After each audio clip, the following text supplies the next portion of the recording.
네, 안녕하십니까. 경기고등학교 1학년 1학기 중간고사 내신 대비 설명회 시작하도록 하겠습니다. 자, 강사 소개부터 하도록 하겠습니다. 저는요, 김영진 국어학원에서 경기여고 1학년 담당하고 있는 박예슬이라고 합니다. 일단 저희 학교 내신 설명회 이렇게 진행을 해보려고 합니다. 일단 25년도에 새로운 교육과정이 도입됩니다. 이로 따른 변화는 어떻게 있을 수 있느냐, 그리고 경기여고 1학년 어떤 식으로 문제 출제되느냐, 그럼 어떻게 대비해야 될까, 우리 학원 어떻게 돌아가느냐에 대해서 설명을 좀 드리도록 할게요. 일단 경기여고 개강일자는요 3월 7일, 3월 9일 이렇게 2회로 열리게 될 예정이고요.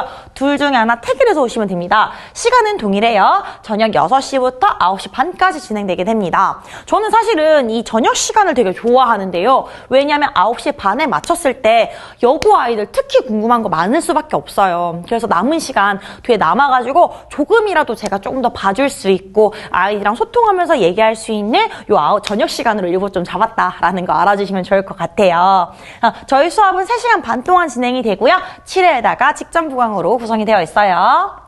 자, 첫 번째로 25년도 친구들 22년도 교육과정이 새로 개편되는 해에 교과서를 쓰게 되는 친구인데요. 이에 따른 변화는 크게 3가지 정도로 얘기를 할 수 있을 것 같아요.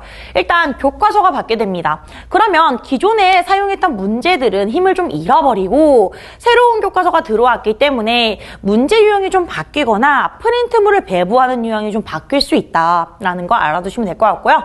두 번째로 등급제가 변하죠. 9등급제에서 5등급제로 변하게 됩니다. 그러면 기존에 시험의 등급 컷이 변할 수 있어요. 2등급이었던 친구들이 1등급 정도로 올라가게 되면서 등급 컷이 좀 변화가 생길 수도 있겠다라는 거고요. 세 번째, 서논술형 평가가 확대됩니다. 그렇기 때문에 수행평가라든지 혹은 시험에서라든지 그래서 우리가 서논술형이 좀 더 확대되거나 좀 더 중요하게 다루어질 수 있다라는 거 알아주시면 될 것 같아요. 자, 그러면 경기여고 1학년 어떤 출제 경향을 띠고 있을까요? 좀 보도록 할게요. 일단은 경기여고는 이제까지는 서술형은 다루지 않았던 학교예요. 그리고 선택형 32문항 정도로 구성되어 있습니다. 중요하게 봐야 되는 건 3가지 정도가 될 겁니다. 부교재와 연계 프린트물, 특히 연계 프린트물이 정말 많이 나와요. 그래서 시험 범위가 굉장히 방대한 학교 중에 하나이고요. 두 번째, 정답률을 낮추는 고난도 문항이 많다. 그리고 세 번째, 긴 서지나 어려운 보기로 문제 자체의 정보량이 굉장히 많다라는 걸 들 수가 있어요. 하나씩 살펴보도록 할게요. 시험 범위가 방대합니다. 기존 교과서 사용하고요. 그 다음에 부교재에 들어갈 겁니다.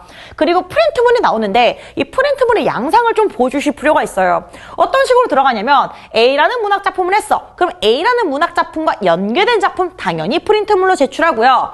내가 올림픽수에서 소설을 하나 들어갈 거야. 소설 하나 들어갔을 때 그 소설의 일부를 발췌해서 올림픽스에 실어 놓았을 거잖아요. 그러면 그 일부 발췌를 제외한 나머지 전문을 학교에서 선생님이 프린트물로 주는 형태예요.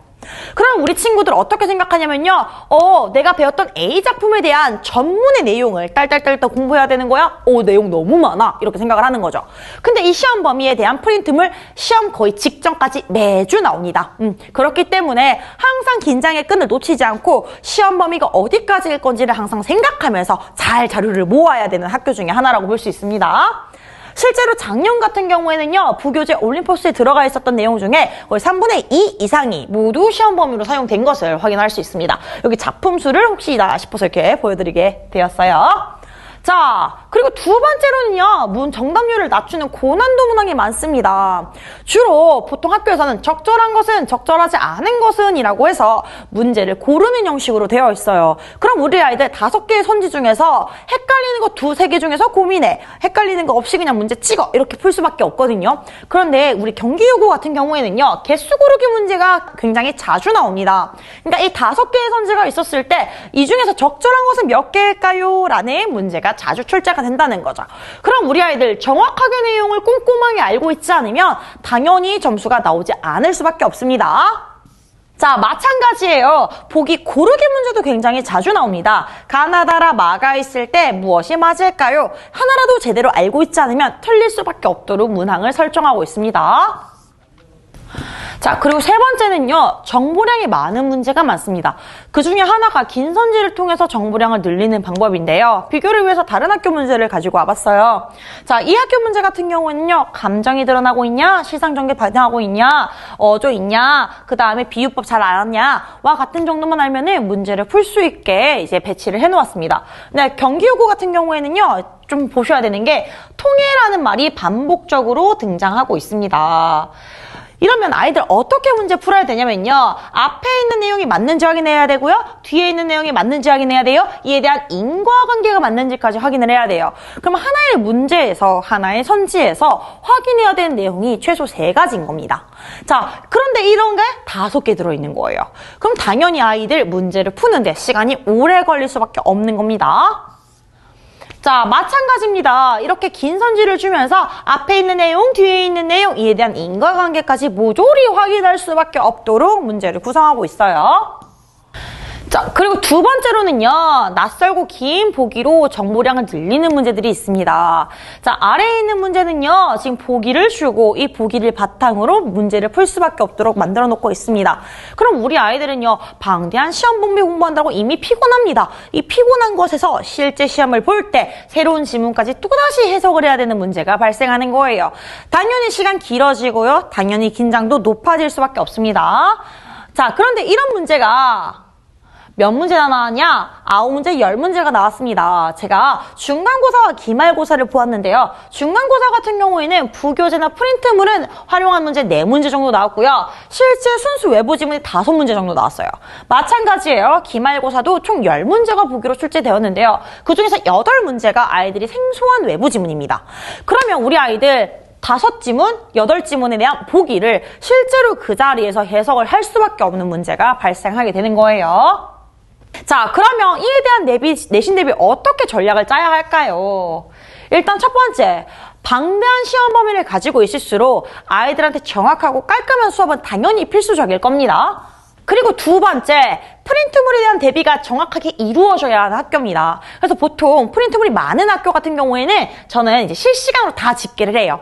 아이들한테 사진을 찍어서 보내라고 해요. 그럼 사진을 찍어서 보내는 프린트물 내용을 제가 그 주에 금방금방 다 내용을 정리해가지고 매주 단권화하여 제공을 할 예정입니다. 이 프린트물 단권화 같은 경우에는요, 기본적으로 여자아이들 꼼꼼하지만 낱장으로 프린트물 들고 다니면 잃어버리기 쉽고 정리가 잘 안 되잖아요. 그래서 매주 교재화하여서 아이들에게 제공을 할 예정입니다. 그래서 프린트물의 내용도 좀 정확하게 잘 볼 수 있도록 그렇게 지도를 할 예정입니다. 자, 그리고 세 번째, 관련된 문제를 저희가 정리해서 아이들에게 제공을 할 예정입니다. 당연히 반복학습 들어갈 거예요. 자, 그리고 네 번째, 경기여고 맞춤형으로 확인 테스트를 좀 제작을 할 예정이에요. 자, 기본적으로 아이들 보기형 문제에 익숙해져야 합니다. 그렇기 때문에 저도 이제 다른 교과서나 혹은 다른 연계 작품, 가능한 작품들에서 보기형 문제로 아이들에게 매주 테스트를 칠 거고요. 저희 3시간 30분 수업이라고 했잖아요. 그 중에서 마지막 30분을 온전히 테스트를 위한 시간으로 매주 연습할 수 있는 시간을 드릴 예정이에요. 자, 그리고 마지막, 직전 보강 때에는 아이들의 모든 내용을 그날 마지막에 다 정리하기가 힘들어요. 그렇기 때문에 핵심만 정리한 자료들을 제가 좀 선별해서 아이들이 요거 부분만이라도 무조건 딸딸딸딸 외우고 들어갈 수 있도록 그렇게 수업을 진행하고 자료를 배부할 예정입니다. 특히 저 같은 경우에는요, 보기형 문제가 많이 나오기 때문에 연계될 수 있는 작품들을 항상 같이 정리해서 아까 말씀드렸던 교재 작업에 같이 이제 삽입을 할 예정이에요. 까지 생각하시면 될 것 같아요. 자, 그러면 저희 학원에선 어떻게 자료가 들어갈까요? 일단 첫 번째, 아까 말씀드렸던 것처럼 자체 교재와 자체 과제집이 매주 나갈 예정입니다. 이에 대한 내용은요, 저희 이제 편집팀에서 이제 항상 다 해주세요. 그래서 저희 학원 장점 중에 하나인데, 편집팀 선생님께서 이걸 해주시기 때문에 저희는 온전히 수업에 이제 좀 집중해서 아이들에게 이제 좀 티키타카 할 수 있다라는 게 장점인 것 같아요. 그래서 제가 매주 아이들을 위한 테스트를 만들어줄 예정입니다. 자, 어떤 식으로 관리가 들어갈까요? 매주 확인 테스트 치고요. 이에 대한 과제 수행도와 테스트 결과는 매주 문자로 보내드릴 겁니다. 그리고 제가 좀 강조하고 싶은 부분인데요. 사실 우리 아이들 좋은 수업도 중요하지만 제가 혼자 수업하면 의미가 없겠죠. 우리 아이들과 제가 소통하면서 좀 동기부여를 하면서 우리 같이 으쌰으쌰 해야지 성적이 잘 나올 수가 있겠죠. 그렇기 때문에 저는 항상 아이들이랑 24시간 동안 카톡으로 Q&A를 받아요. 자, 그래서 우리 아이들에게 제가 첫날에 이제 번호를 항상 다 오픈을 합니다. 그러면 이제 아이들하고 이제 제가 얘기할 때는 나를 언제든지 Q&A 보스로서 궁금한 게 있으면 편하게 다 물어보는 거야. 이렇게 진행을 합니다. 그러면 우리 아이들 보통 이런 식으로 저에게 카톡을 보내요. 이제 선생님 이거 예시 좀 알려주세요. 이 문제 잘 모르겠어요. 그리고 난 다음에 선생님 요거 이 내용 아닌가요? 이런 문제들을 주면은 저랑 이제 소통을 하면서 우리 아이들 모르는 거 보충해주고, 그리고 저도 이제 우리 아이들의 성향을 좀 파악하면서 좀 더 이제 으쌰으쌰 할 수 있는 방향으로 수업을 좀 진행을 할 예정입니다. 자, 저희 경기여고 수업은요, 금요일, 5월, 일요일날 2회로 열릴 예정이고요. 금요일 수업 안 되시는 분들은 일요일날 이렇게 와주시면 좋을 것 같아요. 7회에다가 직전 보강으로 들어갑니다. 까지 해주시면 됩니다. 자, 그러면 여기까지 저희 설명회 마치도록 하겠습니다. 감사합니다.